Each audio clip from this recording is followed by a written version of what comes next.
The Navy League of the United States presents the 2007 General Gerald C. Thomas Award for Inspirational Leadership to Gunnery Sergeant Marcus Wilson, United States Marine Corps, for inspirational leadership while serving as platoon sergeant for Company E. I had 45 Marines that I was in charge of, so,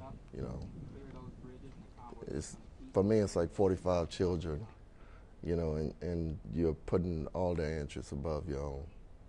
So for me, that's what makes a good leader. On 3 separate occasions, Gunnery Sergeant Wilson led his platoon in sustained small arms engagements against the enemy, leading his Marines from the front. The first occasion, we had a Marine that was shot by a sniper. He was shot in the chest. When we got there, firefight was still going on, and I jump out of the vehicle and take my flak jacket off because he didn't have any gear on, and just kind of drape it over his head and just kind of pushed him inside of the vehicle. Throughout his time in Iraq, Gunnery Sergeant Wilson consistently demonstrated the highest level of courageous leadership, including using his own body to shield a corpsman who had been wounded by an improvised explosive device. We run over and he's like, the corpsman is like still alive. And as I'm calling it in, we got ambushed and they started firing at us. And bullets are like literally like hidden like just a couple of feet away from us. And so the only thing that I could really do was just put my body over his. So, he was hurt already, so, if I take a bullet,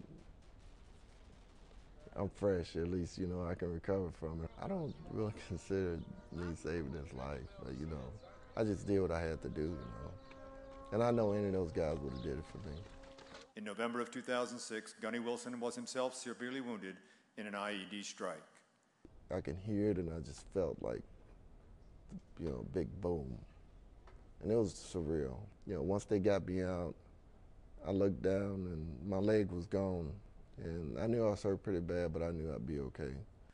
Gunnery Sergeant Wilson visited Marines and sailors and their families at Bethesda and Walter Reed, providing words of encouragement and motivation. So I parked my wheelchair outside the room and walk in the room, talk to the Marines like, hey, look, I was injured this day. This is what happened, you're gonna be okay. More than one family reported that his visits were an essential part of their Marines' recovery. That was my first time hearing that. I didn't even know that I was put in for an award. Honestly, I was just thinking, I really don't deserve this. Because we got so many Marines died in a short period of time. I felt like, okay, I'm accepting this for everybody.